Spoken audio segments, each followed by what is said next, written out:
Hello, हाँ दीदी, झाड़ू पोछा डस्टिंग 10 चपाती। हाँ दीदी पता है मेरे को। हाँ, चाबी भी बाजू वाले को दे दूंगी। हाँ ठीक है।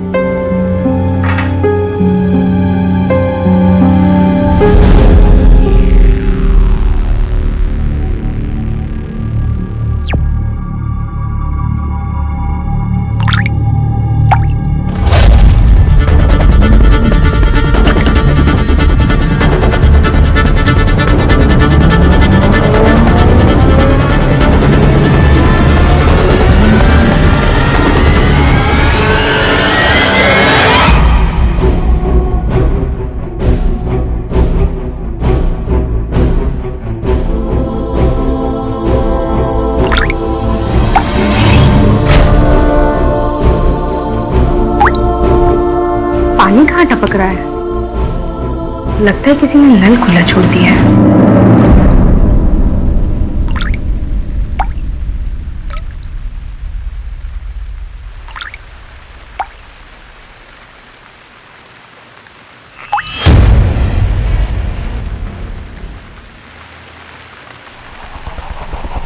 दीदी,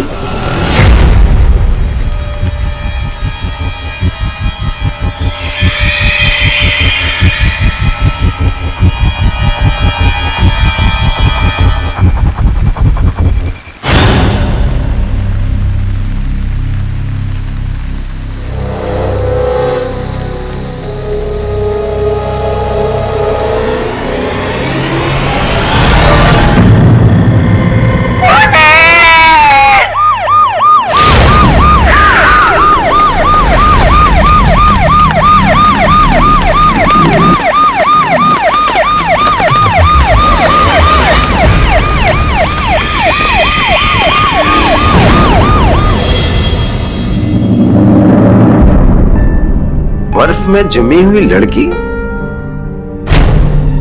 मुंबई की इतनी गर्मी में। घर में कोल्ड स्टोर है क्या? हाँ? कौन है ये?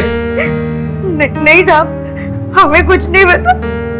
हम तो यहाँ पे सिर्फ काम करने आए थे। साहब और मैम साहब तो अपने अपने ऑफिस में है साहब, हमें कुछ नहीं। किसका घर है ये? मेरा है। मैं हूं ध्रुव दीक्षित। क्या हो रहा है ये सब? सावित्री भाई,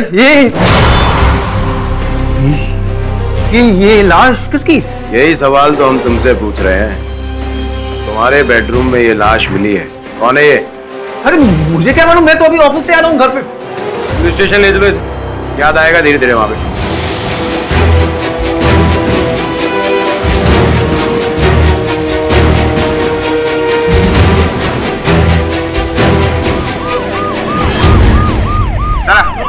इसका चलो।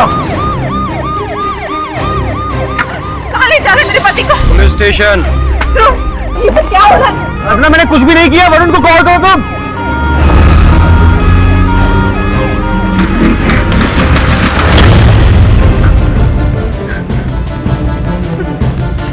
हेलो, वरुण, वरुण, ध्रुव को पुलिस पकड़ के ले गई है। मुझे तुम्हारी मदद की जरूरत है। सर, मैं कसम खा के बोलता हूँ कि मुझे नहीं मालूम है कि उस औरत की लाश मेरे बेडरूम में कैसे है। ना मैं उस औरत को जानता हूँ, ना ही मेरी पत्नी जानती।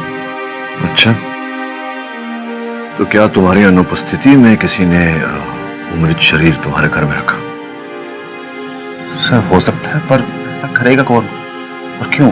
वो तो पता लगाएंगे। लाश हमें उसके बेडरूम से मिली, वो भी बर्फ में पैक हुई। और आप कहते हो कि मैं ऐसे साइको अपराधी को छोड़ दूं? मैं ये नहीं कह रहा कि उसे छोड़ दो रहा थोड़ा, मैं ये कह रहा हूं कि इस लाश का तो पता लगाओ, कौन है, कहां से आई। एक बार देख सकता हूं मैं लाश को? चलिए।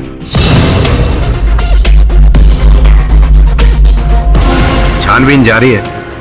बॉडी के हाथ से कंगन मिला था, उस पर एक ज्वेलर की मोहर है। वहां इंक्वायरी कर रहे हैं, देखो आइडेंटिफाई हो जाएगा कौन है, कहां से आई है। और मृत्यु का कारण? सर के पीछे कुछ भारी चीज से वार किया गया। और मरने के बाद फिर आपके क्लाइंट ने इसे फ्रिज में रख दिया। क्या ध्रुव के घर में इतना बड़ा फ्रिज था कि उसमें ये बॉडी आ जाती? नोटिस तो नहीं गया, पर आसपास होगा जरूर, वरना बॉडी वहां आती कहां से? कोई किसी की हत्या करके लाश फ्रीजर में क्यों रखेगा? अब पाठक साहब, ये तो सबका अपना अपना अतरंगी शौक है। फ्रीजर में रखा तो लाश को निकाल कर वहां पर्दे के पीछे क्यों रखा? ताकि वो पकड़ा जाए। अब देखो पाठक साहब, ये कोर्ट तो है नहीं, ये सब बातें तो आप कोर्ट में ही साबित करना। क्या हुआ पाठक साहब?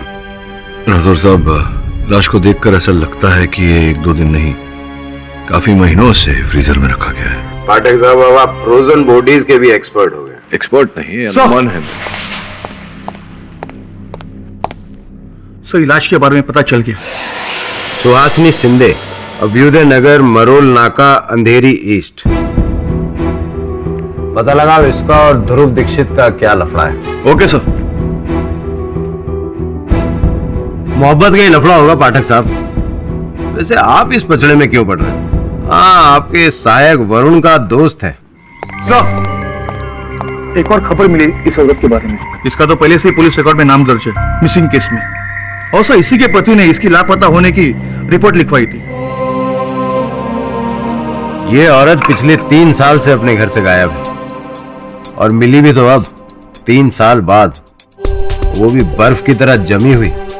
पता मिल गया है तो पति भी मिल जाएगा। एक्सक्यूज मी इंस्पेक्टर सर, मैं हूं सुहासिनी का पिता, retired colonel Manohar Desai. I am sorry, पर आपको बॉडी को आइडेंटिफाई करना पड़ेगा। Sure inspector.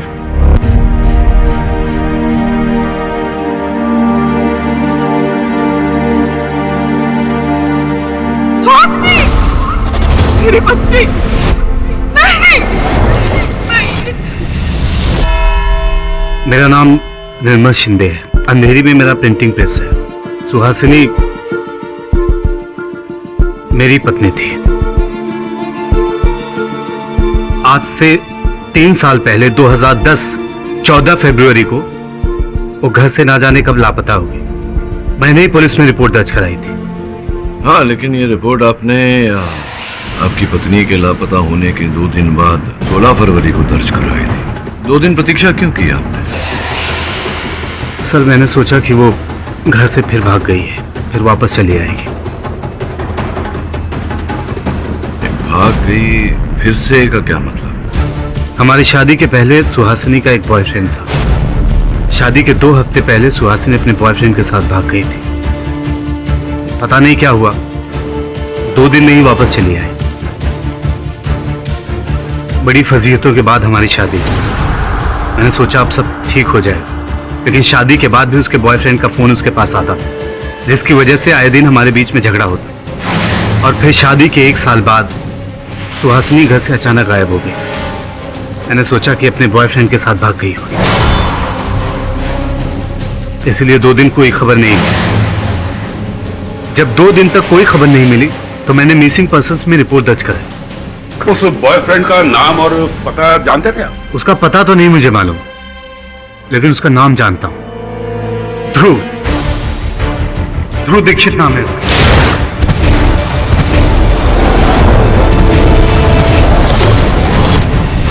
यही मेरी पत्नी का बॉयफ्रेंड है।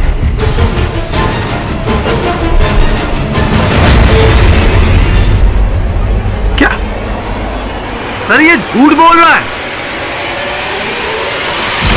सर, मैं इसको जानता हूं, ना ही इसकी पत्नी को जानता हूं। 3 सालों तक मेरी पत्नी के साथ रहने के बाद तूने उसका कत्ल कर दिया। बकवास किए जा रहा है। बॉस, क्यों मुझे फालतू में इन चक्करों में फंसा रहा है? मैं मारा जाऊंगा। अच्छा है, तुम्हारे साथ वही हो तो ही अच्छा है। जैसा मैंने इसकी फोटो अपनी पत्नी के पर्स में देखा, सेम यही चेहरा है।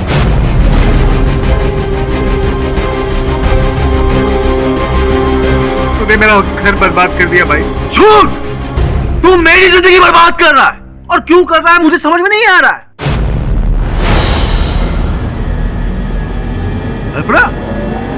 अल्पना रुको। अल्पना, मैं किसी भी सुहासिनी को नहीं जानता।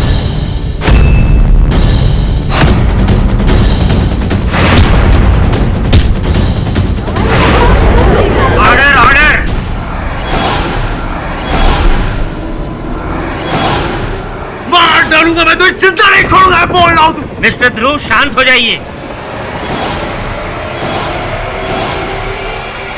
मार डालूंगा मैं तुझे।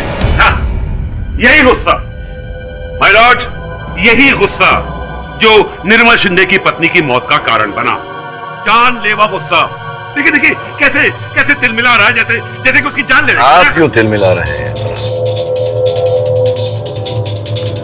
हाँ भाई, तुमने जो आरोप लगाया है मेरे मुवक्किल पर, इसका कोई सबूत है कि इन्होंने तुम्हारी पत्नी को मारा? उस फोटो की बात तुमने की थी, वो फोटो है तुम्हारे पास?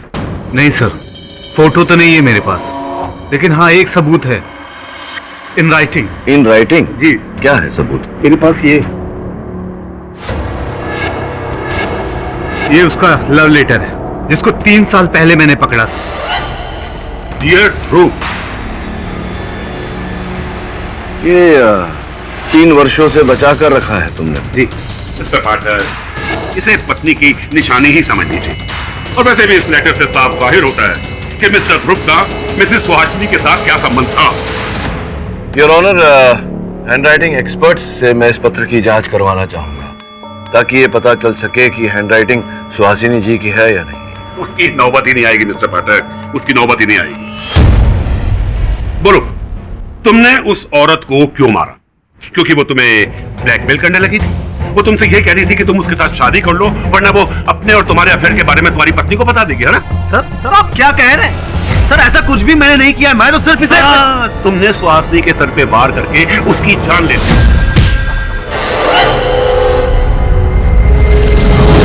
और फिर इससे पहले कि तुम पकड़े जाते, तुमने उसकी लाश को छुपा दिया फ्रिज में। एक मिनट प्रोसिक्यूटर साहब, इनके घर में इतना बड़ा फ्रिज है ही नहीं कि किसी व्यक्ति को अंदर छिपाया जा सके।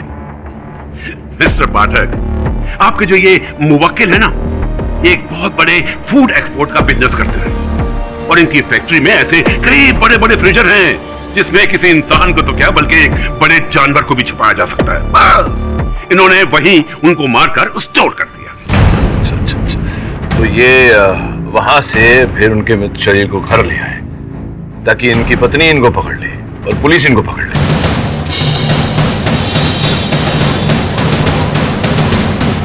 आई agree with you mister Pathak, ऐसी बेवकूफी भला कोई क्यों करेगा? माय लॉर्ड, ये तो मिस्टर ध्रुव ही बता सकते हैं। उन्हें डर था कि फैक्ट्री में छिपाई गई लाश शायद पकड़ी ना जाए, इसलिए वो उस लाश को अपने घर ले आए और वहां से उस लाश को कहीं और फेंकने का इरादा रखते थे, लेकिन उससे पहले ये पकड़े गए। लाश घर में छिपाई नहीं गई थी प्रोसिक्यूटर साहब, पर्दे के पीछे रखी गई थी, स्पष्ट रूप से इन्हें फंसाने के लिए। ओह, तो फिर वो लाश घर में कैसे आ गई? जादू से? नहीं, जादू से नहीं। वैसे आपके इस प्रश्न का उत्तर ध्रुव की बिल्डिंग की लॉबी में लगे सीसीटीवी कैमरा की फुटेज से मिलेगा। योर ऑनर, इसे चलाने की अनुमति चाहिए।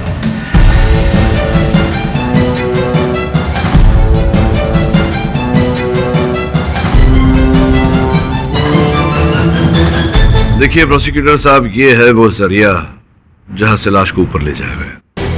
लेकिन ये तो किसी की नई वॉशिंग मशीन दिखाई दे रही है, आपको कैसे पता कि इसमें लाश है? प्रोसिक्यूटर साहब ध्यान से देखिए, वो डब्बा जिसमें आप कह रहे हैं कि वॉशिंग मशीन है, उसमें से पानी टपक रहा है।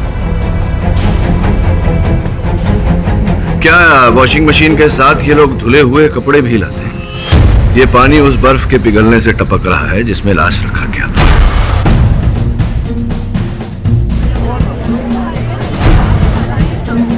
और ये देखिए, लिफ्ट में घुसते ही उन्होंने 4 माले का बटन दबाया, 4 माला, जहां ध्रुव दीक्षित का फ्लैट।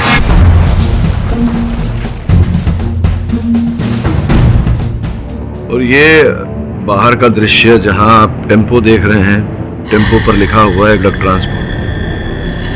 बस अभी हमें करना इतना है कि इस टेम्पो को ढूंढना है। टेम्पो को ढूंढते ही बाकी की कहानी पता चल जाएगी और जो असल हत्यारा है योर ऑनर, वो सामने आ जाएगा, वो चाहे मेरे मुवक्किल क्यों ना हो। इसलिए मैं अदालत से समय की मांग करता हूं। ये अदालत इस केस की अगली तहकीकात पूरी होने तक मुलतवी की जाती है।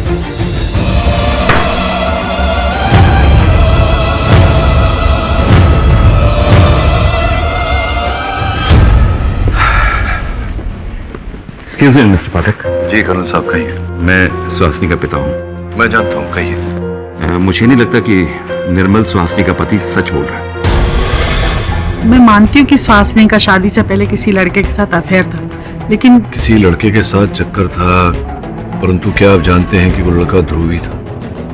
जी पता नहीं, वैसे उसे हमने कभी देखा नहीं, लेकिन हाँ एक बात पता है कि शादी के बाद निर्मल और सुहासिनी का बहुत झगड़ा हुआ करता था, बहुत लड़ाइयां हुआ करती थी उनके बीच।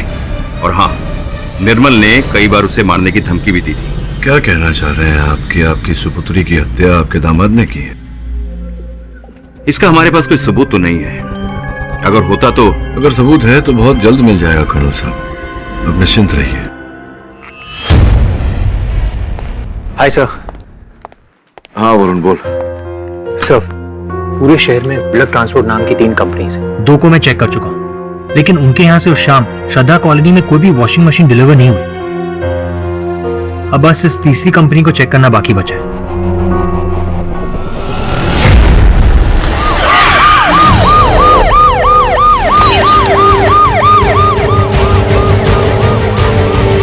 चाबी कहाँ गई?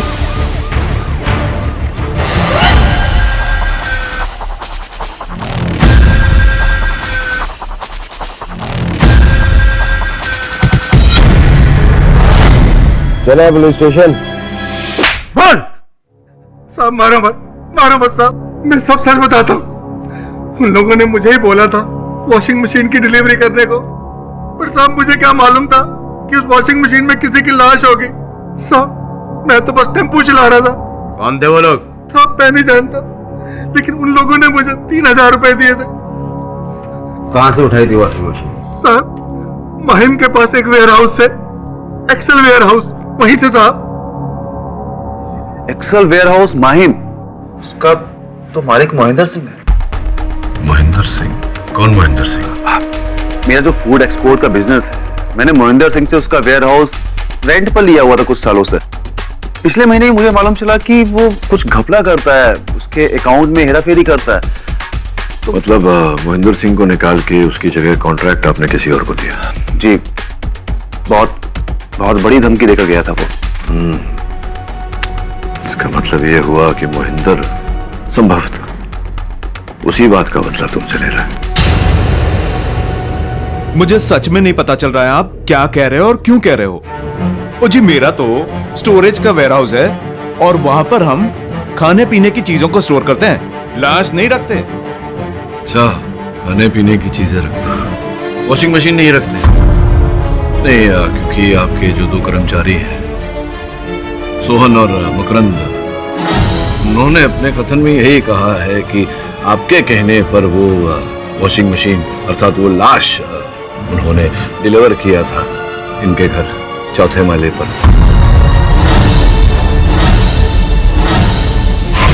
क्या वो दोनों पकड़े गए? अजी पकड़े गए हैं, और आप भी तो पकड़े गए।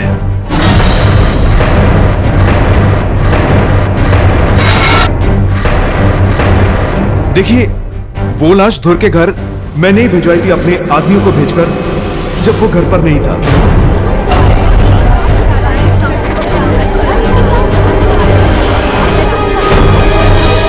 ऑर्डर। मैंने डुप्लीकेट चाबी बनवाकर वो लाश उसके घर पर भिजवाई, क्योंकि मैं धुर को फंसाना चाहता था। नहीं, फंस तो अब आप गए। हत्या के आरोप है। देखिए वकील साहब, मैंने उस औरत को नहीं मारा। मैं आपको सारी बातें बताता हूँ, प्लीज एक बार सुनिए। मेरे वेयरहाउस में एक सेक्शन है जिसमें फ्रिज रहते हैं, और सर उसमें एक बड़ा सा फ्रीजर किसी जग्गी ने 3 साल के लिए मुझसे भाड़े पर लिया, और एडवांस में मुझे 4 साल का किराया भी दिया था साहब। और एक दिन मैं सारे फ्रिजेस चेक कर रहा था। ओ मकरंद। हाँ जी सर। ओ, हमारे इन सब फ्रिज व्रिज का किराया तो ठीक टाइम पर आ रहा है ना? हाँ सर। किसी तरह की कोई दिक्कत तो नहीं? Good good. अरे मकरंद, ये फ्रिज इतना गंदा कैसे पड़ा हुआ है? 3 साल से बंद पड़ा है सर, और जब से किराए पे दिया है आज तक सामान भी नहीं बदला। खोलो इसे, देखते हैं। सर जी, ताला लगा हुआ है सर जी, और उसकी चाबी जो है वो किराएदार जग्गी सिंह के पास होगी ना। 3 साल से ताला लगा हुआ है। वो जग्गी सिंह आया इसे बीच में खोल के देखने के लिए? 3 साल से तो कभी नहीं आया, और देखा भी नहीं हमने सर। जाओ इसकी मास्टर की लेके आओ, चेक करते हैं इसमें क्या है। मुझे तो कुछ गड़बड़ लग रही है इसमें। खोल खोल खींच।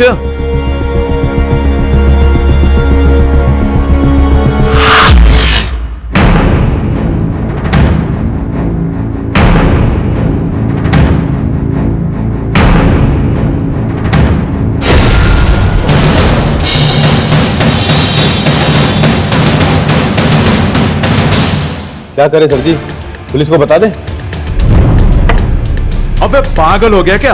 पुलिस सबसे पहले हमें अंदर करेगी कि 3 साल से लाश छुपाए बैठे हुए थे। लेकिन हमें क्या पता कि उस फ्रीजर के अंदर इतनी बदनामी होगी हमारी कि जितने कॉन्ट्रैक्ट मिले हुए हैं ना, वो सारे कॉन्ट्रैक्ट कैंसिल हो जाएंगे। लोग कहेंगे कि खाने पीने की चीजों के साथ लाश रखा करते थे। इस लाश को कहीं दबाना पड़ेगा। बिहार की खाड़ी में फेंक देते हैं, किसी को मिलेगी भी नहीं लाश। नहीं, इससे पहले कि हम मुश्किल में हो, क्यों ना किसी और को इस मुश्किल में डाल दिया जाए। धुर दीक्षित, ओ मकरंद, तेरा एक दोस्त है ना जो चाबी बनाता है डुप्लीकेट? हाँ, उसको बोल एक चाबी बनानी है फ्लैट की, और उस लाश को वहीं डालेंगे हम। धुर दीक्षित, अब तो देना पुलिस का जवाब।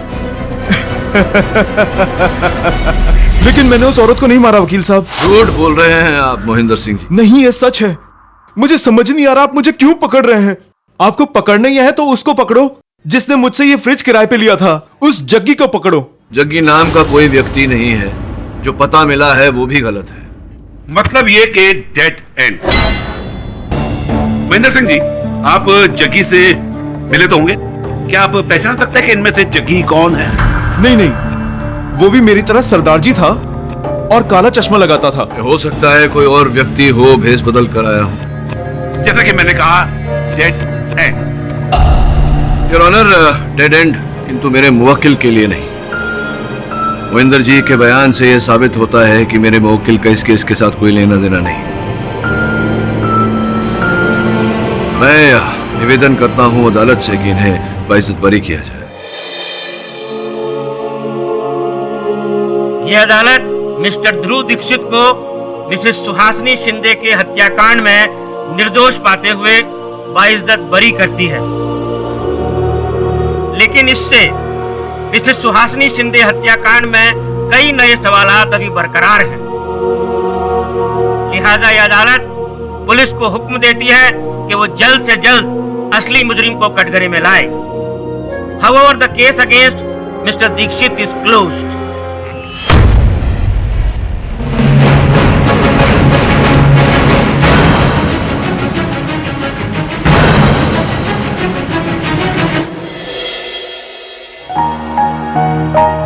सर, ध्रुव और अल्पना ने आपको थैंक्स भेजा है। वो तो ठीक है वरुण, लेकिन मैं सोच रहा था कि ये केस अभी तक समाप्त नहीं हुआ, क्योंकि अगर ध्रुव ने सुहासिनी की हत्या नहीं की तो सुहासिनी की हत्या की किसने? सर, इस बात का पता तो पुलिस लगा ही लेगी। मोहिंदर सिंह ध्रुव को फंसा रहा था क्योंकि ध्रुव ने मोहिंदर सिंह का कॉन्ट्रैक्ट कैंसिल किया, तो निजी दुश्मनी थी। निर्मल तो ध्रुव को पहचानता भी नहीं था, जानता भी नहीं था, तो फिर वो उसे क्यों फंसाएगा, कैसे फंसाएगा? साहब देख लेना, निर्मल ही किलर है और पुलिस भी उसे देख लेगी। सर, मैं कह रहा हूं, मैंने मेरी वाइफ को नहीं मारा। तो फिर ध्रुव दीक्षित को क्यों फंसा रहा था? सर, सुहासिनी का जो बॉयफ्रेंड था उसकी शक्ल उससे मिलती थी। अब कहेगा जुड़वा भाई थे। सर, वो जुड़वा था या तिड़वा था ये तो मुझे नहीं पता, मुझे बस इतना पता है कि उसका नाम ध्रुव था और उसकी शक्ल सेम थी, और वो जो लव लेटर था सुहासिनी ने उसके लिए ही लिखा था। हैंड राइटिंग एक्सपर्ट का कहना है कि जो लेटर लिखा था वो उनकी बीवी सुहासिनी इन्होंने लिखा था। देखा सर, देखा, मैंने कहा था ना सर, मैंने कहा था ना सर, मेरी वाइफ का कातिल यही है। अब कब, कहां, कैसे इसने किया ये पता करना आपका काम है। अजीब मुसीबत। सर, अब क्या मुसीबत है मुझे नहीं पता, प्लीज मुझे यहां से आजाद कर दीजिए। जाओ। Thank you sir.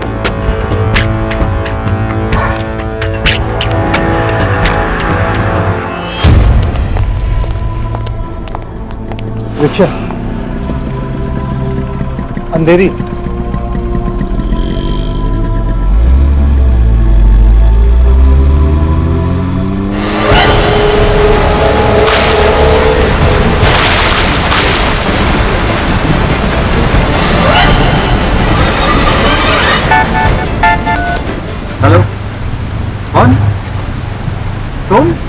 मुझसे क्यों मिलना चाहते? अगर हमारे मिलने से ये मामला वंस एंड ऑल खत्म हो जाता है तो ठीक है। आज रात 10 बजे राजन से मिलते हैं।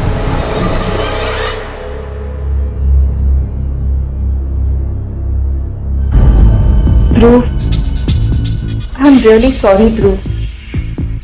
उस वक्त मुझे लगा कि तुम्हारा सौरभ के साथ कितने साल हो गए हमारी शादी को, और एक झटके में तुम्हारा सारा विश्वास टूट गया, वो भी उस निर्मल के कहने पर।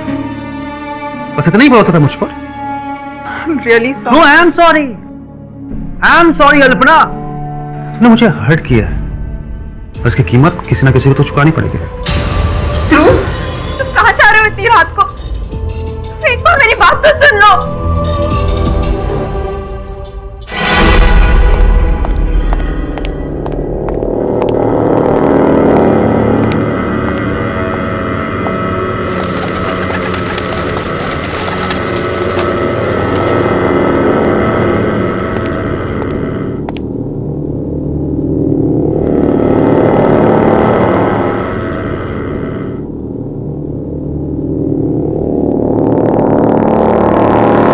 Switch off.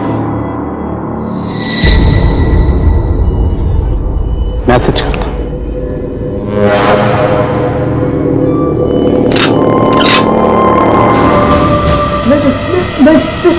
मुझे मत मारो, मैं पुलिस।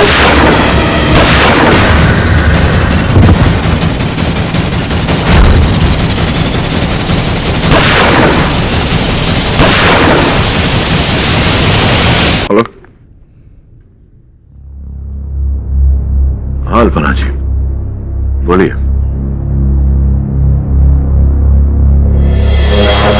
सर मैं कसम खा के बोलो, मैंने निर्मल को नहीं मारा है। मरने से पहले एसएमएस किया था ना उसको? मिलने वाले थे ना उससे? जी मिलना वाला था मैं, पर नहीं तो मिलने गए थे या नहीं निर्मल?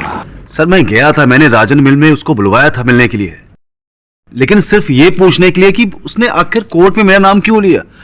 पर मैं सर वहां पहुंचते पहुंचते लेट हो गया, और जैसे ही पहुंचा मैंने देखा वहां पे उसकी लाश पड़ी हुई थी।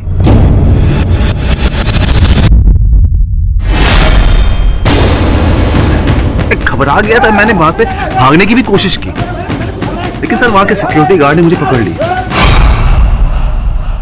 कहानी अच्छी है पर टिकेगी नहीं। कहाँ है वो गन? सर कौन सी गन? सर मैं बोल रहा हूं मैंने कुछ भी नहीं किया है। पाठक साहब बोलिए। एक केस खत्म, दूसरा शुरू। क्या करोगे अब आप? सुलझा देंगे। सर हम सबको लगता था कि सुहासिनी का खून निर्मल ने किया है, लेकिन फिर कोई निर्मल को ही मार देता है। इसका मतलब क्या हुआ सर? कोई तीसरा आदमी है? ऑब्वियसली वरुण, कोई तीसरा है, और ये तीसरा इस कहानी के बारे में सब कुछ जानता था और नहीं चाहता कि इस कहानी की सच्चाई बाहर आए। सर कहीं ऐसा तो नहीं कि वो एक ही आदमी है जिसने 3 साल पहले सुहासिनी को मारा और अब निर्मल को? हो सकता है और नहीं भी। एक ही सुराग हो सकता है इसका। तो पता लगा कि सुहासिनी का वो बॉयफ्रेंड, वो लवर कौन था। अगर ये पता लग गया तो हत्यारे का भी पता चल जाएगा। सुहासिनी मेरी बेस्ट फ्रेंड थी। वो मुझसे अपनी सारी बातें शेयर करती थी, लेकिन उसने मुझे कभी भी अपने बॉयफ्रेंड के बारे में कुछ ज्यादा नहीं बताया, और ना ही मैंने उसे कभी देखा। एक बात बताइए, क्या उसके बॉयफ्रेंड का नाम ध्रुव था? जी नहीं, उसका नाम राजीव था, और वो एक शिप पर कैप्टन था। राजीव, शिप पर कैप्टन, पूरा नाम? जी पता नहीं, और इसमें सुहासिनी की कोई गलती नहीं है। अगर ऐसा ही है तो निर्मल भी कोई दूध का धुला नहीं है। सुहासिनी ने मुझे उसके बारे में कई सारी बातें बताई थी। जैसे कि निर्मल का शादी के बाद भी एक लड़की के साथ अफेयर, उसकी सेक्रेटरी के साथ। सेक्रेटरी? जी, उसका नाम रूही मेहरा है। वो यही मलाड एवरशाई नगर में रहती है, building number A16, flat number 505। Ruhi Mehra? जी। Thanks a lot.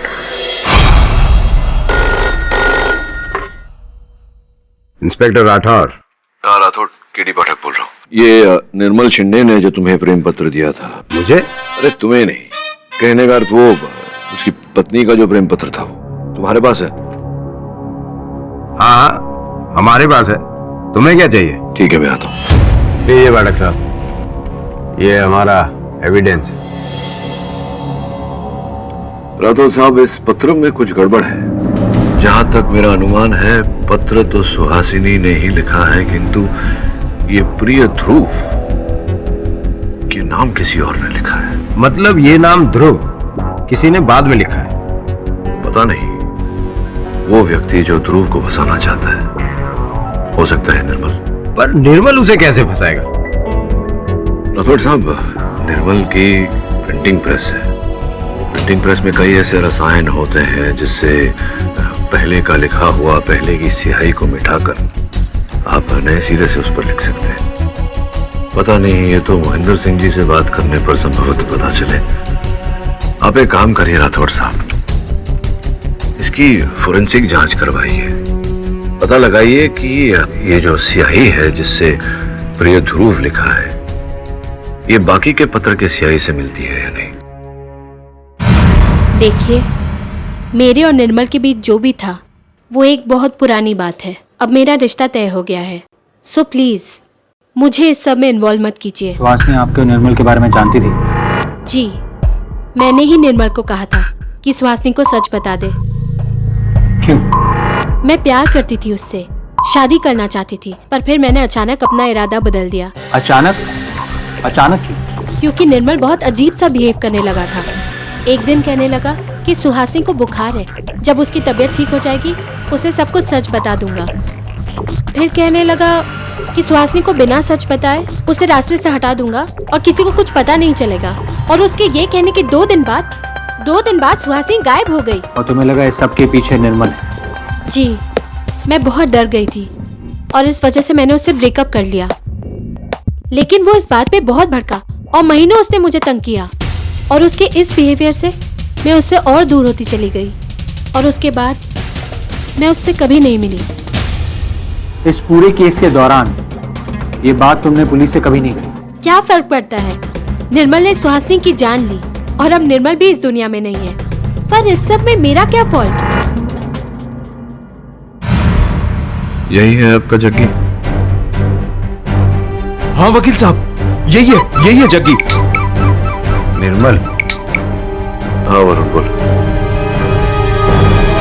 निर्मल ने अपनी गर्लफ्रेंड से कहा था कि वो अपनी पत्नी सुहासिनी को रास्ते से हटा देगा। ऐसा कहने के ठीक 2 दिन बाद सुहासिनी गायब हो गई। सर, मोहिंदर सिंह के बयान के बाद तो पूरी बात क्लियर है। निर्मल ने सुहासिनी को मारा, और जब ध्रुव पकड़ा गया तो निर्मल ने ध्रुव को भी फंसा दिया, उस टैम्पर्ड लव लेटर के थ्रू। और फिर किसी ने निर्मल की हत्या कर दी। इसका अर्थ यह होता है कि इस कहानी में एक नहीं 2 विलन हैं। एक निर्मल, दूसरा हमें ढूंढना है। उसे कौन हो सकता है? रूही या फिर सुहासिनी की दोस्त मेघा? एक बात बता, अगर तू सुहासिनी को मारना चाहता सब तो कहां मारता? सब उसे बाहर बुलाकर। हाँ, लेकिन हमारी जानकारी के अनुसार तो उन दिनों में सुहासिनी को बुखार था। बुखार लेकर के कोई घर से बाहर तो जाता नहीं। इसका यह अर्थ होता है कि हत्या उसके घर में हुई है, असल हत्या स्थल। इसका मतलब सुहासिनी के फ्लैट में? सुहासिनी और निर्मल का फ्लैट।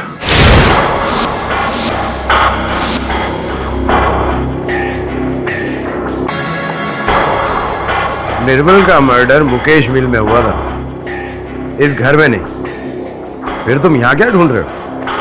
सुहासिनी के मर्डर का क्लू। सांप मर गया, लकीर ढूंढ रहे हो। 3 साल पहले जो मर्डर हुआ उसका क्लू तुम आज यहाँ ढूंढ रहे हो। मतलब इतने सालों तक हत्यारे ने सारे निशान यहाँ छोड़ रखे हैं। राठौर साहब, सोचिए कि आप सुहासिनी और मैं निर्मल, और अगर मैंने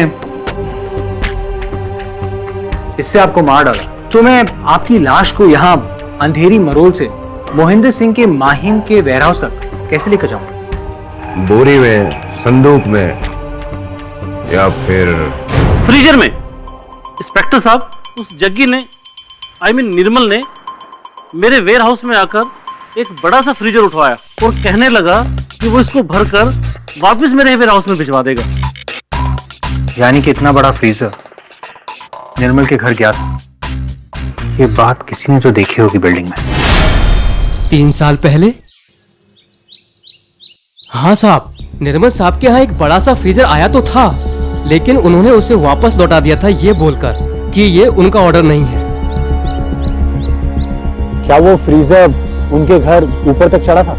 हाँ साहब, लेकिन फिर 10 मिनट के बाद में निर्मल साहब कहने लगे कि ये हमारा ऑर्डर नहीं है। तब वही लोग बेचारे नीचे लेकर के आए उसे और ला करके उन्होंने टेम्पो में रखा साहब। 10 मिनट। उन 10 मिनटों में निर्मल ने सुहासिनी की लाश को फ्रीजर में डाल दिया। क्या साहब?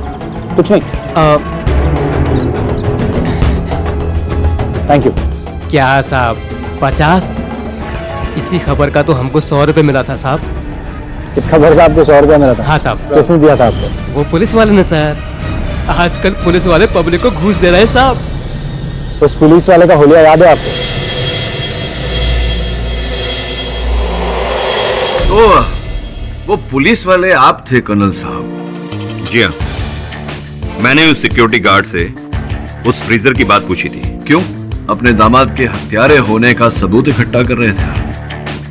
पाठक साहब, एक बाप को इतना हक तो होता है कि वो अपनी मरी हुई बेटी के कातिल तक पहुंचे। हाँ, लेकिन इतना अधिकार नहीं होता कि आप अगले रात वहां जाकर राजन मिल से निर्मल की हत्या ही कर दें। मिस्टर पाठक, मैं निर्मल को सजा देना चाहता था। इसका मतलब ये नहीं कि निर्मल की जान मैंने ली है।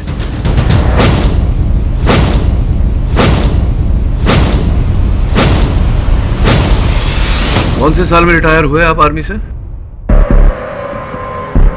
2004। जैसे कि प्रथा होती है कर्नल साहब, आर्मी से रिटायर होने के बाद में अपना सर्विस रिवॉल्वर व्यक्ति अपने पास ही रखता है। आपने भी रखी होगी? जी हाँ, है। कौन सी बंदूक? मेरी Glock 17 semi automatic pistol 9mm calibre. आपको ये तो पता होगा कर्नल साहब कि बिल्कुल ऐसी ही बंदूक से ग्लॉक 17 सेमी ऑटोमेटिक 9mm से ही निर्मल की हत्या हुई है। मेरे पास जो पिस्टल है वो ग्लॉक 17 सेमी ऑटोमेटिक पिस्टल है कैलिबर 9mm। लेकिन निर्मल की जिस गन से हत्या हुई है वो 9mm कैलिबर नहीं 10mm कैलिबर की थी,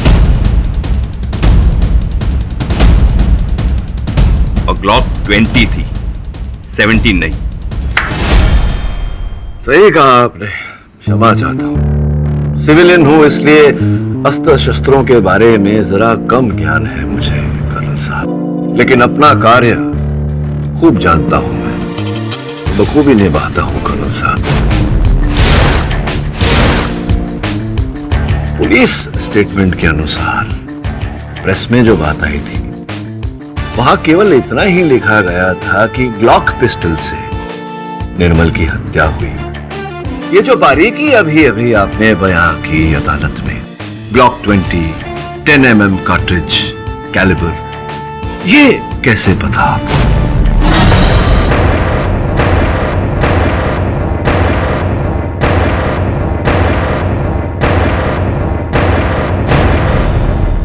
मैं बताता हूं आपको कैसे। क्योंकि Glock 20 automatic 10mm calibre pistol आप ही की थी, जो आपने तानी थी निर्मल पर। आप ही ने गोली चलाई, आप ही ने उसकी हत्या की या नहीं?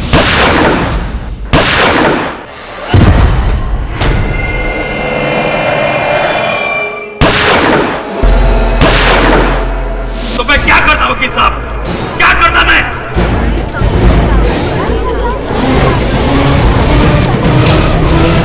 आजाद घूमने देता अपनी बेटी के हत्यारे को, जिसे आपके कानून ने निर्दोष समझ के छोड़ दिया था। कानून ने निर्दोष नहीं समझा था उसे कर्नल साहब, उसके विरुद्ध सबूत ढूंढे जा रहे हैं। कैसा सबूत वकील साहब? अरे 3 सालों तक उस जानवर ने मेरी बेटी को बर्फ की कब्र में कैद करके रखा। 3 सालों तक किसने ढूंढा उसे? ढूंढा आपके कानून ने? नहीं ना। अरे मिसिंग पर्सन की फाइल में उसका नाम कैद करके रख दिया था।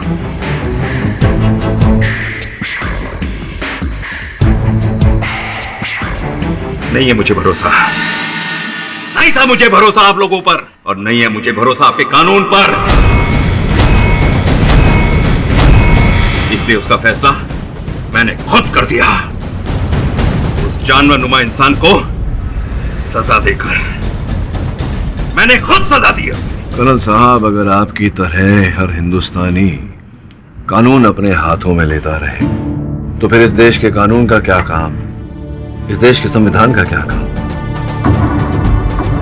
अब आपने अपनी पुत्री के हत्यारे को दंड तो दे दिया, किंतु आपकी इस करतूत के कारण जो दंड आप पाएंगे और इसके द्वारा जो दंड आपके परिवार को मिलेगा,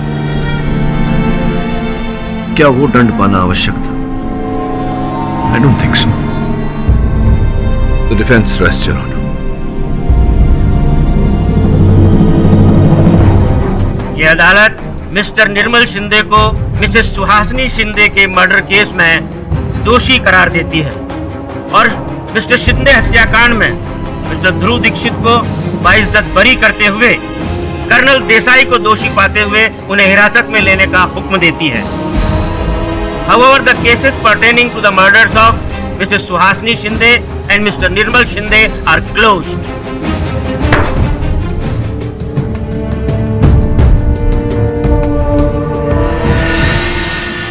पाठक साहब, मैं आपको एक बार नहीं 2 बार थैंक्स बोलना चाहूंगा, क्योंकि आपने मेरी 2 बार जान बचाई। इसीलिए तो हमेशा केडी सर 2 बार कहते हैं, क्या मैं सही हूं या मैं सही हूं।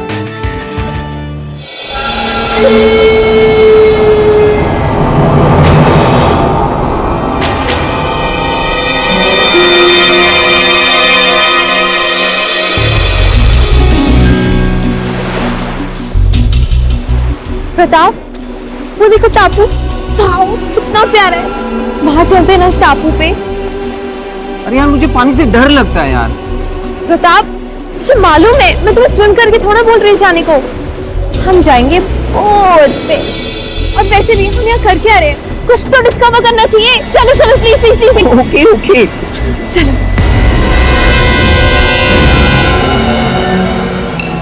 वाह प्रताप, कितना मजा आ रहा है। यार, क्या जरूरत थी बोट में आने की? जरूरी थोड़ी है कि आइलैंड पे जाकर ही देखा जाए, हम दूर से भी देख सकते थे। अभी तो लाइफ में एंजॉय करोगे प्रताप, छोड़ो ये सब। टापू हमारे सामने है। I'm just getting so excited. Sorry baby, मुझे कुछ अजीब सा लग रहा है। I think we should move. ठीक है, अगर तुम्हें इतना ही लग रहा है तो हम वापस चलते हैं।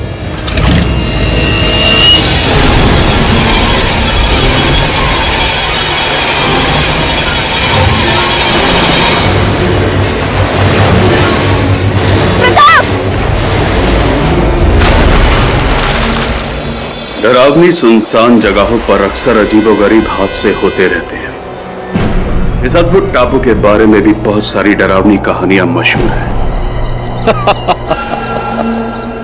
लेकिन सब बकवास है। देखना सुकुमारन, एक दिन इसी टापू पर मेरा रिसोर्ट बनेगा और फिर तमाम प्राइवेट बोट्स और याच के शोरगुल से भूतों को नानी याद आ जाएगी और एक दिन भूतों को तुम दबाकर यहां से भागना पड़ेगा। ठीक उसी तरह से राजन थडानी के सर पर से भी टापू पर रिसोर्ट बनाने का भूत उतर जाएगा। तुम सुन रहे हो ना सुकुमारन? मेरी इस दूरंदेशी की तुम अकेले विटनेस हो और एक दिन तुमको ही मीडिया के सामने जाकर मेरी इस दूरंदेशी की तारीफ करनी होगी। हो सर।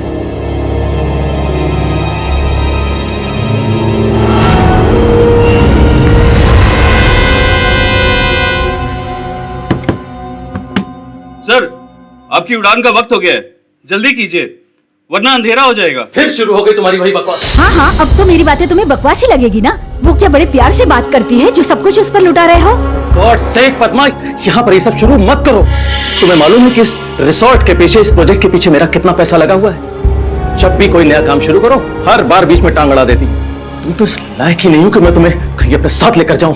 अरे तुम्हारे साथ जाना भी कौन चाहता है? आज के बाद मुझे तुम्हारी बिजनेस डील्स और बिजनेस प्रोजेक्ट से कुछ लेना देना नहीं है। In fact to help with your this dream project. एक बात हमेशा याद रखना मोहन, जो इंसान किसी और को ऊपर से गिराने की कोशिश करता है ना, वो खुद एक दिन इतनी ऊंचाई से गिरता है कि उसका पता भी नहीं चलता।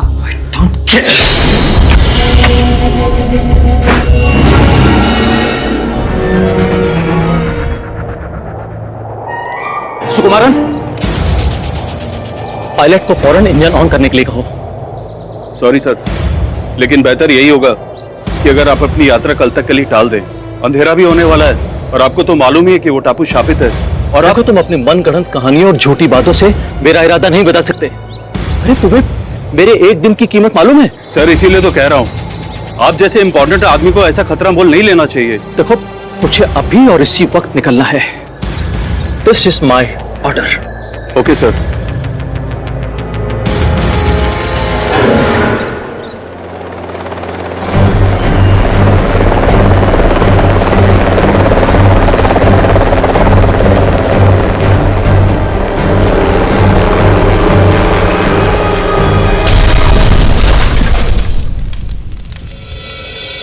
कल रात मशहूर उद्योगपति मोहन आर्या की एक चॉपर दुर्घटना में मौत हो गई। ये हादसा समुद्र के बीचों बीच उसी हॉन्टेड हिल टापू पर हुआ जिसने ना जाने आज तक कितने लोगों की जान ली है।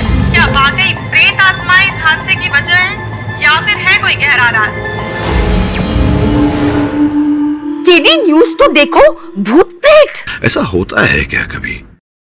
टापू की चट्टान लोगों को खा रही है? It's not possible. ये भूत प्रेत तंत्र मंत्र ऐसा कुछ होता नहीं है, मैं नहीं मानता इनमें। सर मैं भी इन सब बातों को नहीं मानता, आप बिल्कुल सही कह रहे हैं। चल फिर अपना काम करते हैं। बाय। हम आपको ये बता दें कि हमने पुलिस के आला अधिकारियों से बात की है। उनके मुताबिक एक स्पेशल टीम चॉपर के बचे कुचे हिस्सों की खोज के लिए रवाना हो चुकी है। देखते हैं कि क्या पुलिस इस रहस्य तक पहुंच पाएगी या नहीं।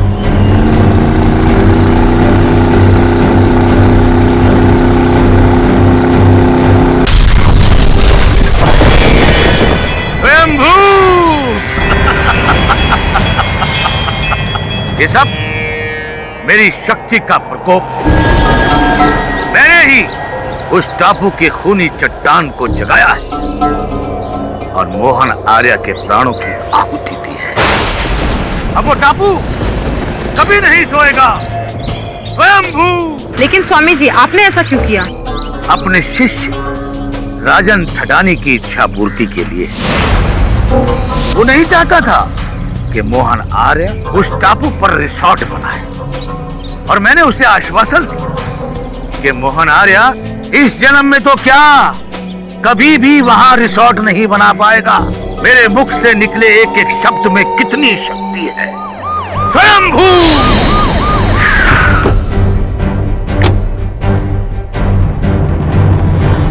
मैं कब से आप लोगों की प्रतीक्षा कर रहा था। चलिए बाबा, बाकी का ज्ञान जेल में बांट।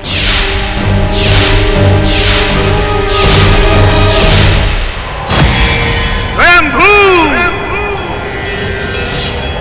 मूर्ख, तू उसे हथकड़ी लगा रहा है जिसने कल तेरे साथियों को मार डाला। अरे मैं ही हूँ उस टापू का रखवाला। स्वामी राजनाथ से जो टकराएगा मिट्टी में मिल जाएगा। विश्व में अभी ऐसा कोई कारागार बना ही नहीं जो मुझे स्वामी राजनाथ को बंदी बना सके। ये मूर्ख मुझे बंदी बनाकर अपनी मूर्खता का सबूत दे रहे हैं।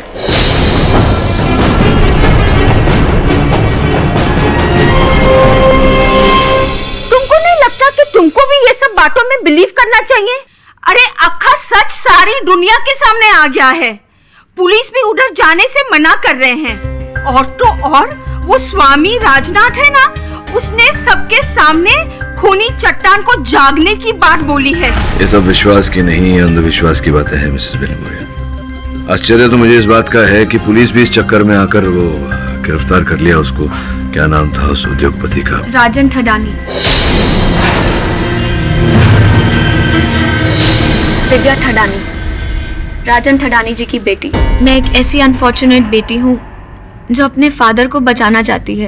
आपके पिताजी को संदेह के आधार पर गिरफ्तार किया गया है क्योंकि कानून की किताबों में ऐसा कोई कलम नहीं जहां पर ये जो तंत्र मंत्र है इनके बारे में सोचने पर किसी को गिरफ्तार किया जा सके। नहीं, दरअसल एक बात और भी है। जिस हेलीकॉप्टर से ये एक्सीडेंट हुआ वो एक्चुअली मेरे पापा की कंपनी का ही था और पुलिस का मानना ये है कि उस चॉपर की मेंटेनेंस में कुछ कमी थी, जिसकी वजह से यह हादसा हुआ है। मेरे पापा ही मेरे लिए सब कुछ है। मॉम की डेथ के बाद उन्होंने ही मुझे पाल पोस कर बड़ा किया। इस वजह से उन्होंने दूसरी शादी भी नहीं करी।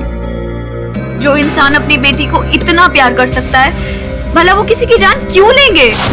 आप ही हैं जो उन्हें इस मुसीबत से बचा सकते हैं, क्योंकि मैं जानती हूँ कि आपके रहते हुए किसी बेगुनाह को सजा नहीं हो सकती। दिव्या जी, ये बात तो सही कही आपने। मैं नहीं चाहता कि मेरे होते हुए किसी निर्दोष को सजा मिले। इससे पहले पता लगाना पड़ेगा आपके पिताजी निर्दोष है या नहीं।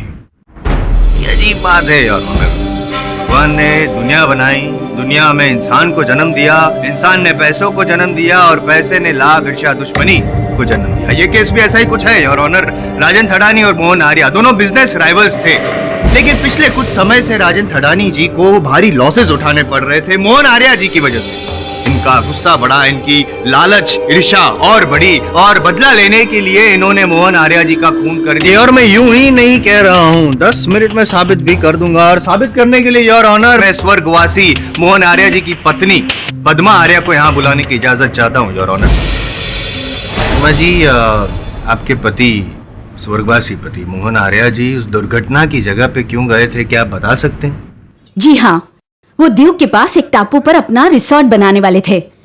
इसी सिलसिले में वो उसकी सर्वे के लिए वहां गए थे। योर ऑनर, ऐसी जन्नत जैसी जगह पे एक लग्जरी रिसोर्ट बनाना किसी भी इंसान के लिए फायदे का सौदा हो सकता था, करोड़ों का फायदा। जहां तक मेरा मानना है, राजन थड़ानी जी भी उसी टापू पर एक रिसोर्ट बनाना चाहते थे। क्या ये सही है? जी, दरअसल इस डील के लिए राजन और मेरे हस्बैंड दोनों ने बिड की थी, लेकिन बिड मेरे हस्बैंड ने जीत ली थी। यानी कि राजन जी हार गए और इसी वजह से उनको गुस्सा आया और उन्होंने जो कत्ल किया उसी वजह से किया। और एक वजह भी है, और मैं साबित कर सकता हूँ योर ऑनर। कुछ पार्टी वगैरह में कुछ मिले थे कुछ दिन पहले। क्या हुआ था उस पार्टी में? अरे जिस पोजीशन को पाने के लिए मुझे सालों साल लग गए, उसे कोई भी कल का आदमी मुझसे आके छीन लेगा और मैं देखता रहूंगा। हाँ? इसके अलावा तुम कुछ कर भी नहीं सकते राजन थड़ानी।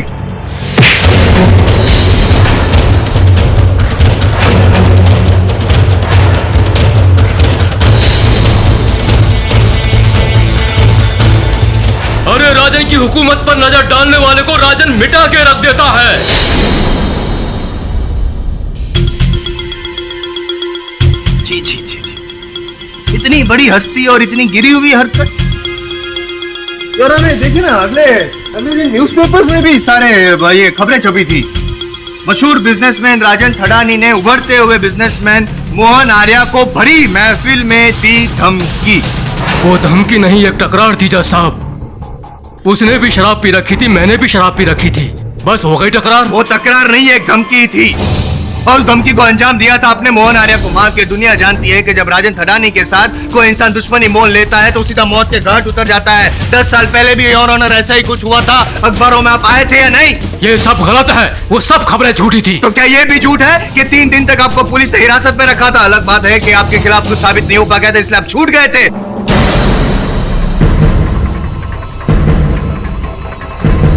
हुआ था यूं कि इनकी पत्नी की मौत हुई थी, हत्या हुई थी, लेकिन इन्होंने आत्महत्या करार कर दिया था। I object your honour. जिस घटना की जायसवाल साहब बात कर रहे हैं, उस घटना में मेरे मुवक्किल के विरुद्ध कोई साक्षी, कोई सबूत नहीं मिला था जिससे यह प्रमाणित हो कि इनकी पत्नी की हत्या इन्होंने की। लेकिन आज इस केस में पाठक साहब मेरे पास साक्षी भी है और साक्ष्य भी है जो साबित कर देगा कि थड़ानी जी ही हत्यारे हैं, खूनी है। ये सच नहीं है, पापा खूनी नहीं है, उन्होंने कोई खून नहीं किया है। आप बीच में मत बोलिए, आपको बोलने का मौका दिया जाएगा। ये आपका घर नहीं, अदालत है। ठीक कह रहे हैं आप मिस्टर जायसवाल, ये आपका भी घर नहीं, अदालत। योर ऑनर, मैं अदालत से आग्रह करता हूं कि आप प्रोसिक्यूटर साहब को सचेत करें कि अपनी दलील और अपने तेवर सीमा में रखें। लेकिन योर ऑनर जायसवाल, आप अपनी भावनाओं पे काबू रखिए और आपके पास अगर कोई ठोस सबूत है तो इस अदालत के सामने पेश कीजिए। ठीक है योर ऑनर, सबूत पेश किए देते हैं। स्वामी राजनाथ जो इस केस की अहम कड़ी है योर ऑनर, और ये मानना भी गलत नहीं होगा कि जितने जिम्मेदार राजन जी हैं इस केस के लिए, उतने ही जिम्मेदार स्वामी राजनाथ भी है, और इसका सबूत खुद वो दे चुके हैं मीडिया और दुनिया को। एक मिनट राजन जी, क्या ये सच है कि आपको मोहन आर्या से जलन थी? जज साहब, नहीं, हाँ या ना? देखिए बिजनेस में तो ऐसी बातें होती ही रहती हैं। नहीं, देखना नहीं है, हाँ या ना? हाँ। हाँ।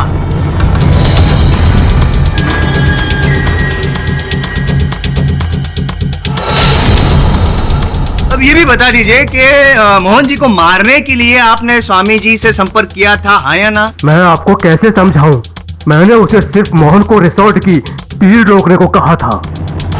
मुझे थोड़ा ही पता था कि वो उसकी जान ले लेगा। स्वयंभू!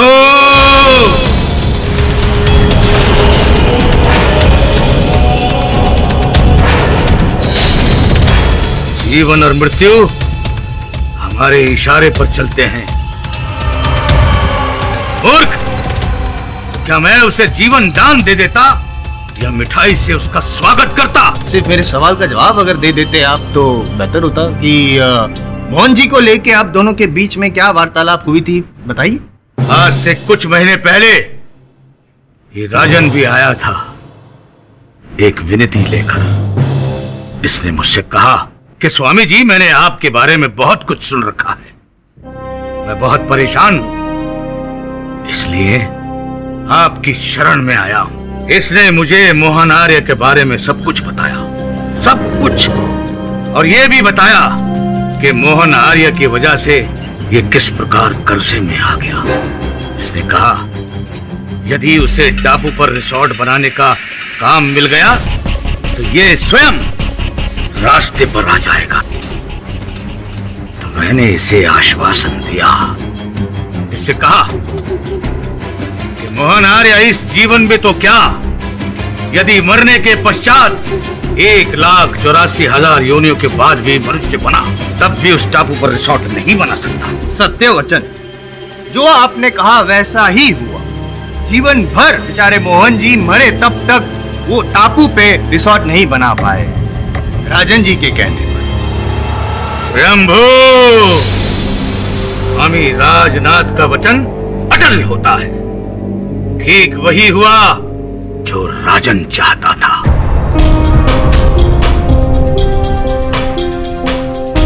मैंने भूतिया टापू के दानव को अपनी शक्ति, अपनी साधना, अपनी तंत्र मंत्र विद्या से जगा दिया, और उसके पश्चात टापू के दानव ने मेरी अनुमति से मोहन आर्य को कच्चा निगल लिया।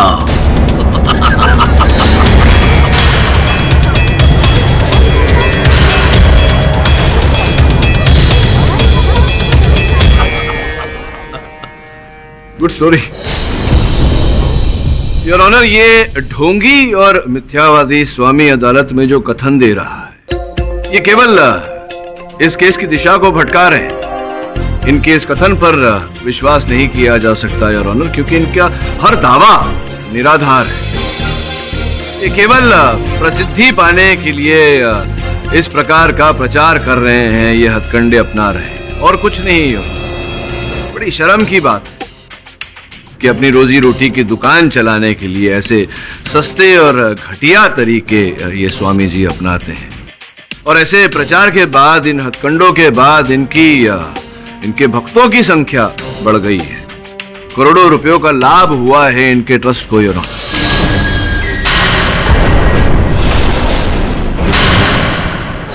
ये सोचने वाली बात है योर ऑनर कि एक व्यक्ति जो मेरे मुवक्किल को वहां उस टापू पर रिजॉर्ट बनाने का सौदा नहीं जितवा पाया, वो उस टापू पर दानव को कैसे जागृत करेगा? ये दानव टापू, भूतिया टापू, बकवास बातें हैं। स्वयंभू! खामोश नादान! मेरी शक्ति, मेरी साधना पर शक कर रहा है। यदि मैं चाहूं तो अभी इसी क्षण इस कोर्ट में अपनी शैतानी शक्ति का सबूत दे सकता हूं, भूतों का तांडव करवा सकता हूं। दिखाऊं? दिखाइए।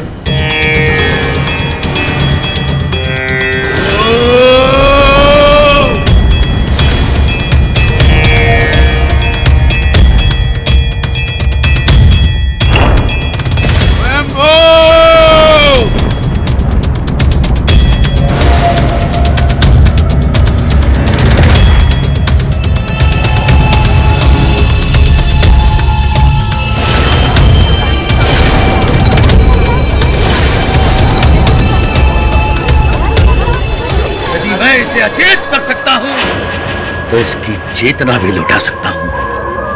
शंभू!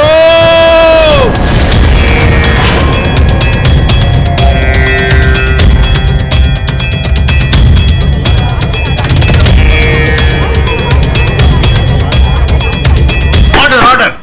आप ऐसी हरकत कोर्ट रूम में नहीं कर सकते। अगर आपने ये सब फौरन बंद नहीं किया तो मजबूरन मुझे आपको कस्टडी में लेने का आदेश देना पड़ेगा। मैं अपनी क्रिया अवश्य बंद कर सकता हूं यदि ये वकील का बच्चा आपका केडी पाठक व्यर्थ की बातें करना बंद कर दे। मूर्ख, तुझे पता है कि वो टापू कब से श्रापित है? अरे जब तू पैदा भी नहीं हुआ था तब से। स्वतंत्रता से पूर्व पूरे अंग्रेज ऑफिसर वहां जाने से भयभीत थे। अरे तू जानता है कि कितनी नौकाएं, कितने जहाज वहां पर दुर्घटनाग्रस्त हुए हैं? अरे मूर्ख, ये टापू 10 साल पहले एक जहाज को खा गया। तत्पश्चात 8 वर्ष पूर्व एक स्टीमर को 3 व्यक्तियों के साथ निकल गया। अब बोल, क्यों? ऐसा किस लिए? शंभू! हो गया आपका, बोल लिया आपने। अरे जायसवाल साहब, बैठिए ना, कहीं आपको बैठिए। तो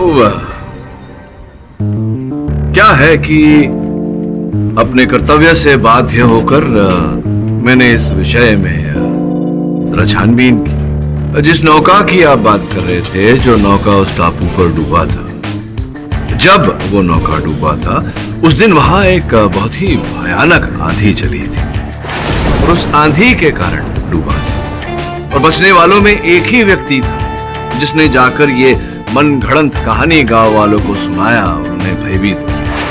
इसी प्रकार से जो जहाज डूबा था, जिस जहाज की आप बात कर रहे हैं, वो उस टापू से 10 किलोमीटर दूर डूबा था। तकनीकी खराबी के कारण। सत्य तो यह है कि ये सब उसी टापू ने किया है।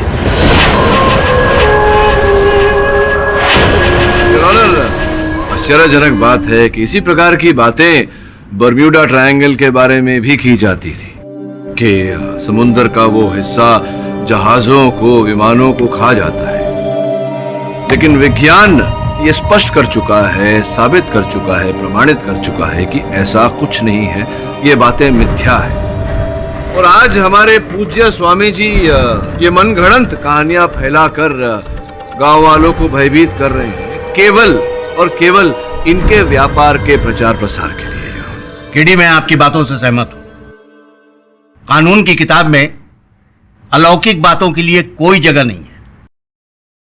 और मिस्टर जायसवाल, आपके पास कोई ठोस सबूत हो तो पेश कीजिए। है ना योर ऑनर, सबूत है मेरे पास, और ये साबित करने के लिए मुझे अगली तारीख लेने की जरूरत नहीं पड़ेगी। आज ही साबित कर दूंगा। अब भी 10 मिनट में केस भी शायद जीत जाऊं मैं।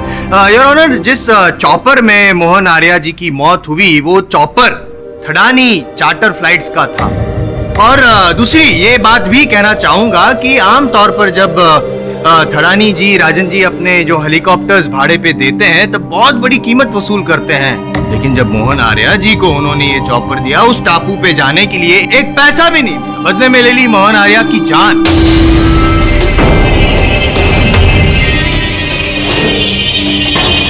कहिए ना मिस्टर थड़ानी, आपने अपने सबसे बड़े दुश्मन मोहन आर्या जी को मुफ्त में चॉपर क्यों दिया?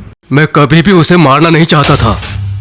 हाँ, इस नाजुक वक्त में मैंने जंतर मंत्र का सहारा लेने की कोशिश जरूर की थी, पर मेरा मकसद उसे हराने का था, ना कि उसे जान से मारने का। हाँ, उस पार्टी में जो भी हरकत हुई उसके लिए मैं बहुत ज्यादा शर्मिंदा हूं। मुझे एक बार राघव का फोन आया तो उसने मुझे बताया कि मोहन को एक चॉपर की जरूरत है। मैंने राघव से कहकर मोहन के लिए एक बढ़िया चॉपर का इंतजाम भी करवाया था और साथ में उससे यह भी कहा था कि कंपनी उससे कोई चार्ज नहीं करेगी। मैंने मोहन से सिर्फ दोस्ती का हाथ बढ़ाया था। और साथ में आपने हाथ बढ़ा के ऐसा तोहफा दे दिया भयानक श्राप रूप में, जिसकी वजह से मोहन आर्या जी बेचारे हमेशा हमेशा के लिए मिट गए। एक मिनट जायसवाल साहब, चलिए माना कि राजन जी ने मोहन आर्या जी को अपना हेलीकॉप्टर बिना किसी मूल्य के दिया, किंतु इससे ये कहां साबित होता है कि मोहन जी की हत्या राजन जी ने की? लेकिन उससे तो होता है, वो है ना मेरे पास ये ये सबूत है। Documents your honour. Yet another effort by Mr. Rajan Thadani to commit yet another mysterious murder. Rajan ji के जिस चॉपर में मोहन आर्या जी की मौत हुई है उसी चॉपर के कागजात है। आमतौर पर हर हेलीकॉप्टर की साल में 3 बार सर्विस करवानी जरूरी होती है, उसके बगैर उड़ान भरना नियमों का उल्लंघन करना है। लेकिन इस कागजात से यह साबित होता है कि उड़ान के नियमों का उल्लंघन किया गया था जानबूझकर। क्यों? क्योंकि राजन जी मोहन आर्या जी को भी अपनी पत्नी की तरह एक ऐसी मौत देना चाहते थे जिसका इल्जाम कभी भी इन पर ना लगे। हुआ यूं योर ऑनर कि जैसे ही इनको पता चला कि मोहन आर्या जी को एक चॉपर की जरूरत है तो इन्होंने वो बिना सर्विस किए वाला, बिना जांच किए वाला जो हेलीकॉप्टर था वो बेच दिया उनका यमदूत बनाकर। जी नहीं, ये होना नामुमकिन है। मेरी कंपनी के हर चॉपर की टाइम से सर्विस होती है। ये हमारी कंपनी का अहम उसूल है। ये क्या है? आपकी कंपनी का ही ये सर्विस रिकॉर्ड है? देखिए ना जरा गौर से देखिए, ये देखिए, इसमें तो वो सारा कुछ लिखा हुआ है कि हेलीकॉप्टर की मेंटेनेंस नहीं हुई, लास्ट कभी हुई थी, कब होने वाली है। क्या है ये? हाँ, है तो ये हमारी कंपनी का ही, मगर इसमें भी कोई जरूर बेईमानी की गई है। योर ऑनर, अगर राजन थडानी साहब के बातों पर विश्वास न करें, सर्विसिंग नहीं करवाई गई, इसका यह अर्थ नहीं होता कि दुर्घटना होना 100% निश्चित है। उस हेलीकॉप्टर के जमीन पे गिरने का कारण कुछ और भी हो सकता है योर ऑनर। और वो कारण क्या था, जब तक इस प्रश्न का उत्तर नहीं मिल जाता मेरे मुवक्किल राजन थडानी पर हत्या का आरोप लगाना उचित नहीं है। हमें पता लगाना चाहिए कि इस हेलीकॉप्टर के जमीन पे आग गिरने का कारण क्या था। इस समय योर ऑनर, मैं एक अहम गवाह सुकुमारन जी को कटघरे में बुलाने की अनुमति चाहूंगा। सुकुमार जी, अगर आर्या साहब टापू पर जाना चाहते थे तो चले जाते, दोपहर में ही दिन ढलने की प्रतीक्षा क्यों की? हुआ यूं था कि To hell with your this dream project. जो इंसान किसी और को ऊपर से गिराने की कोशिश करता है ना, वो खुद एक दिन इतनी ऊंचाई से गिरता है कि उसका पता भी नहीं चलता। अच्छा, पति पत्नी के बीच घरेलू झगड़ा, तो क्या था इस झगड़े के पीछे कारण? संकोच हो रहा है तुम्हें बोलते हुए। कोई बात नहीं, नो प्रॉब्लम। योर ऑनर, 2 वर्ष पूर्व एक जलसे में आर्या साहब की भेंट पद्मा जी से हुई और देखते ही देखते उन्होंने अपनी पूर्व पत्नी के साथ विवाह विच्छेद करके पद्मा जी से विवाह कर लिया। उसके कुछ समय बाद ही पद्मा जी जान गई कि महिलाओं के मामले में आर्या साहब का चरित्र कुछ ठीक नहीं। और जिस समय आपके साथ विवाह हुआ उनका, किसी और महिला के साथ उनका चक्कर चल रहा था। क्या मैं सही कह रहा हूं? जी हाँ मिलॉर्ड, ये जो कह रहे हैं वो बिल्कुल सच है। मेरे और उनके बीच अक्सर झगड़े हुआ करते थे और झगड़ों की वजह भी यही थी। लेकिन इससे ये तो साबित नहीं होता कि मेरे हस्बैंड का खून मैंने किया है। हाँ, किंतु मेरे पास कुछ ऐसे साक्ष्य पद्मा जी जो ये संकेत देते हैं कि संभवतः आप ही ने अपने पति की हत्या की है। यह आश्चर्य की बात है कि विवाह से पूर्व मिस पद्मा एक प्रशिक्षित वैमानिक अभियंता थी, एरोनॉटिकल इंजीनियर।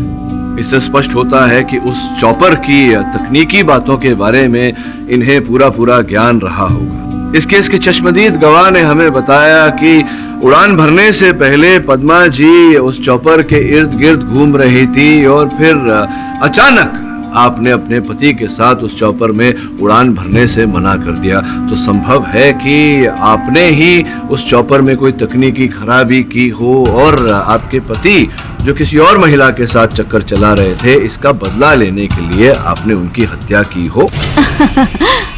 वाह, ग्रेट थियरी वकील साहब। Thank you. लेकिन अगर आपको इतनी जानकारी है कि मैं एरोनॉटिकल इंजीनियर हूँ, तो आपको ये भी पता होना चाहिए कि मेरी स्पेशलाइजेशन एयर बस में है, ना कि चॉपर्स में है।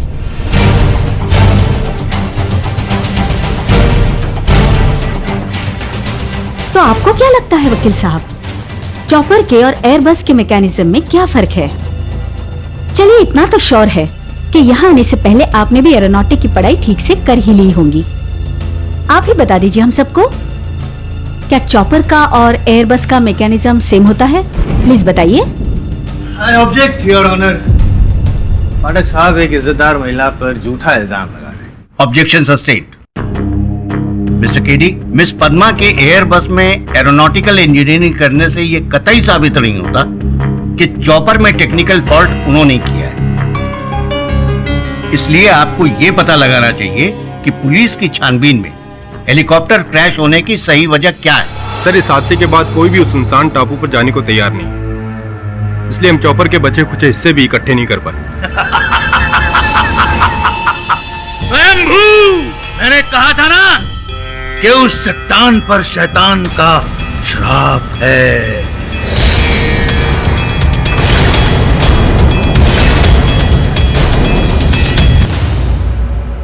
वरुण, बहुत गड़बड़ चल रही है। सर, यहाँ भी बहुत गड़बड़।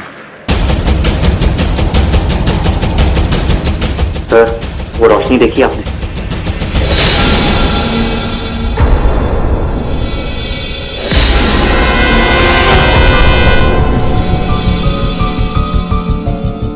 केडी कहाँ है? Your honour, as far as I know, KD वो वरुण को लेकर उस टापू पर गया है।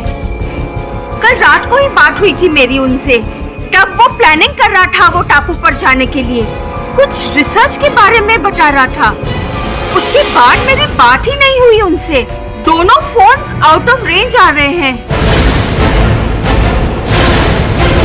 मैंने कहा था उस मूर्ख से, मेरे दानव टापू से पंगा मत ले, किंतु उसने मेरी एक नहीं सुनी। अब इन दोनों व्यक्तियों की मृत्यु का मैं जिम्मेदार नहीं।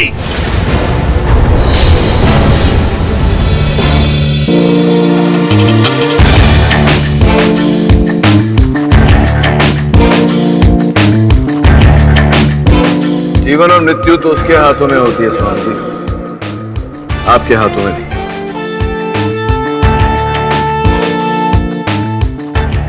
वैसे आपको इस समय अपनी चिंता करनी चाहिए। कुछ ही समय में आपका ये गंदा अवैध खेल शेष होने वाला है। देर से आने के लिए क्षमा चाहता हूं योर ऑनर। शुरू से शुरू करते हैं। एक बात मुझे परेशान कर रही है। पद्मा जी के अतिरिक्त कई और लोगों ने ऐसा बोला कि हेलीकॉप्टर क्रैश के ठीक पहले उन्होंने एक तीव्र रोशनी देखी। इस केस में जो टापू है, वो टापू जिस खाड़ी में, वो खाड़ी पानी के गलियारे से समुद्र से जा जुड़ता है। यहां से गुजरने वाले हर जहाज पर मर्चेंट नेवी की नजर रहती है। योर ऑनर, विशेष बात यह है कि पिछले एक साल 3 जहाज, एक पुर्तगाल से, एक स्पेन से और एक केप टाउन से, ये तीनों जहाज अपने पथ से हटकर उस पानी के गलियारे के मुख पर टापू से 5 किलोमीटर दूर जा पहुंची। I object your honour. अचानक पाठक साहब नेवी के रिकॉर्ड्स डिस्कस करने लगे हैं इस केस में। क्या ताल्लुक क्या है इस केस में उससे? ताल्लुक है योर ऑनर, बहुत ही गहरा ताल्लुक है। ये मर्चेंट नेवी की सूची के अनुसार उन तीनों जहाज बहुमूल्य सामान था योर ऑनर। सोना,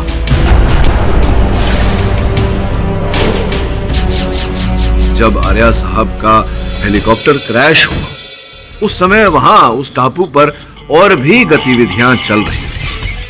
अब सच मुझे तो स्पष्ट रूप से नजर आ रहा है, दिखाई दे रहा है। अदालत में इस सच पर रोशनी डालने के लिए मैं इंस्पेक्टर दवे और उनके साथ जो व्यक्ति हैं उन्हें अदालत में लाने की अनुमति चाहूंगा।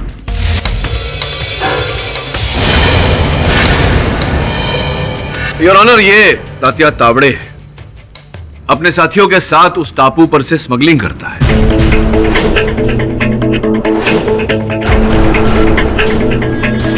जब भी किसी जहाज पर इनका सामान आता है, ये तैरकर उस जहाज तक जाते हैं, अपना सामान लेकर टापू पर लौट आते हैं। योर ऑनर, ये बातें, तीव्र रोशनी का दिखना, जहाज का अपने पथ से हटना, इन बातों ने मेरे मन में शंका पैदा की। मैंने अपने सहायक वरुण को समंदर पर नजर रखने को कहा और जैसे ही वहां संदेहजनक घटना घटती हुई दिखाई दी तो हमने पुलिस को सचेत किया। टापू के इस दहशत भरी कहानी का लाभ उठाते हुए तात्या और उसके साथी वहां से तस्करी करते थे। ये टापू मध्य भूमि के समुद्र तट और जहाज के बिल्कुल बीचों बीच है, जिस कारण से तात्या और इनके साथी बड़ी सरलता से तस्करी का सामान टापू तक ले आते थे। क्या मैं सही कह रहा हूँ या मैं सही कह रहा हूँ तात्या? हाँ साहब, आप बिल्कुल सही कह रहे हैं। अब उनको अपनी फैमिली का पेट पालने के लिए इस धंधे में उतरना पड़ा। ये बताओ कि जिस रात आर्या साहब की मृत्यु हुई उस रात तुम ही थे जिसने तीव्र रोशनी से संकेत दिया था किसी को? हाँ साहब, अपुन वही था। अपुन जब भी स्मगलिंग का माल वहां पर पहुंचाता था तो लाइट के द्वारा उसको इशारा करते थे। तुम्हारे बॉस को? कौन है ये बॉस जिसे संकेत देते हो तुम? अपुन बिल्कुल नहीं जानता। अपुन को तो एक कागज पर लिख कर दिया जाता था कि क्या करना है, कैसे करना है। अपुन तो बस वो कीमती माल अपनी टापू पर पहुंचाते थे और उसके बाद चले जाते थे। संभवतः आपके जो भी बॉस सबके सामने नहीं आना चाहते, इसीलिए ये नीति अपना रहे हैं। ये बताइए कि आर्या साहब के हेलीकॉप्टर को जमीन पर कैसे गिराया आपने? गोली मारकर? नहीं साहब, अपने को तो बंदूक चलाना भी नहीं आता। क्या कहने का प्रयास कर रहे हैं कि अचानक स्वयं ही उनका हेलीकॉप्टर वहां आसमान से छूटा और जमीन पर गिरा? स्वयं ही? हाँ, लेकिन जब अपन उसके पास गया ना, सब ऐसा लग रहा था कि जैसे ना किसी ने उसके ऊपर जादू टोना किया था।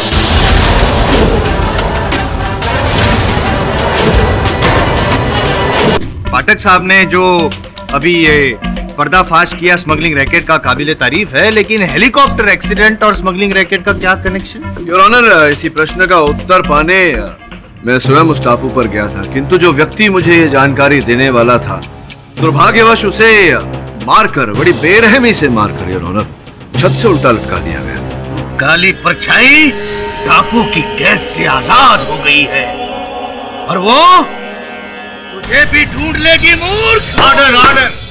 राजनाथ, आप अपनी ये बकवास बंद करेंगे या? सॉरी योर ऑनर, लेकिन मुझे लगता है कि स्वामी राजनाथ जी की बातों में कुछ तो दम है।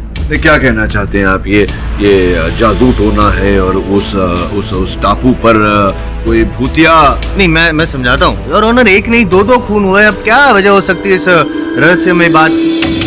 क्या है ना योर ऑनर, कोई भी जहाज हो, चाहे वो पानी में तैरने वाला या हवा में उड़ने वाला, उस टापू से दूर ही रहता है। और मोहन आर्या जी ने खुद तो अपने आप अपनी मौत को न्योता नहीं दिया होगा। जाहिर सी बात है कि स्वामी राजनाथ जी के काले जादू की वजह से ही उस खूनी चट्टान ने वो जो हेलीकॉप्टर जिसमें मोहन आर्या जी सफर कर रहे थे अपनी ओर खींचा होगा।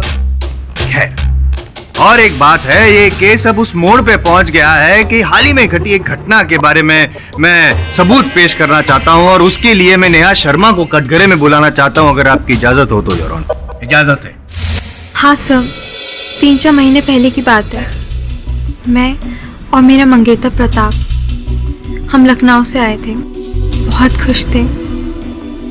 उस दिन हमारी नजर एक बड़े से टापू पे पड़ी, वो मुझे बहुत अट्रैक्टिव लग रहा था।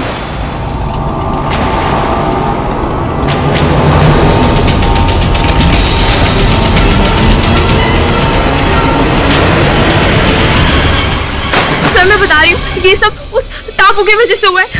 वो टापू में ना कुछ है, उसने मेरे प्रताप को मारा है।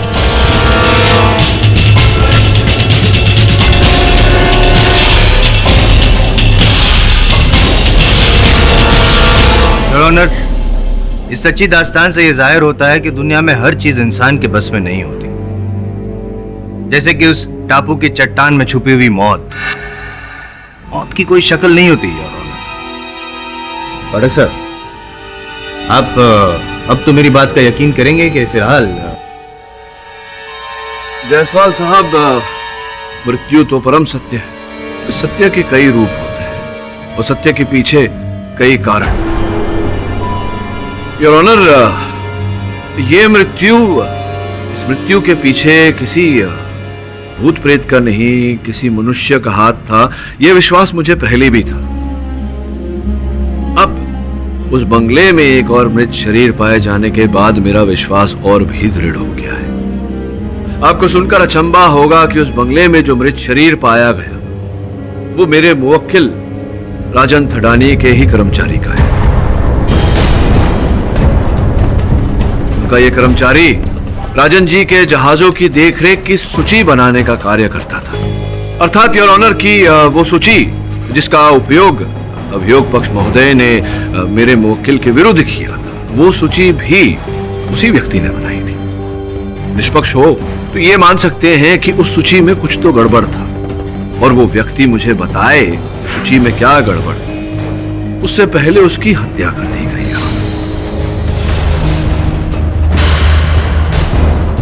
यहां सोचने वाली बात यह है योर ऑनर कि एक हेलीकॉप्टर की मेंटेनेंस रिकॉर्ड्स को एक भूत को छिपाने की आवश्यकता क्यों पड़ेगी। मैं केवल इतना कहने का प्रयास कर रहा हूं योर ऑनर कि उस हेलीकॉप्टर के दुर्घटनाग्रस्त होने के पीछे किसी भूत या प्रेत का नहीं, किसी मनुष्य का ही हाथ है।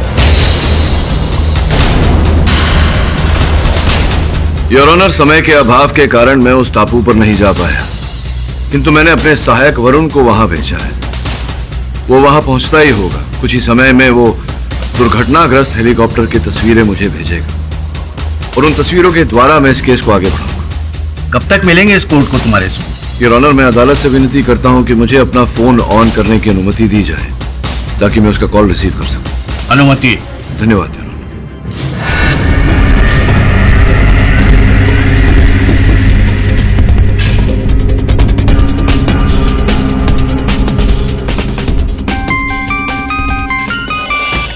हाँ वरुण बोल। केडी सर, यहाँ एक लड़का बड़ी बुरी हालत में पड़ा है। उसकी हालत बहुत खराब है। उसके फोन से मैंने आपको फोन किया, वो बच नहीं पाएगा। क्या खबर है केडी? क्या कहा तुम्हारे सहायक ने? योर ऑनर, एक बहुत ही बुरी खबर है। मेरा सहायक जब उस टापू पर पहुंचने वाला था, उसके साथ भी वही घटना घटी। उसकी नौका चकनाचूर हो गई। वो इस समय अस्पताल में जीवन और मृत्यु की लड़ाई लड़ रहा है।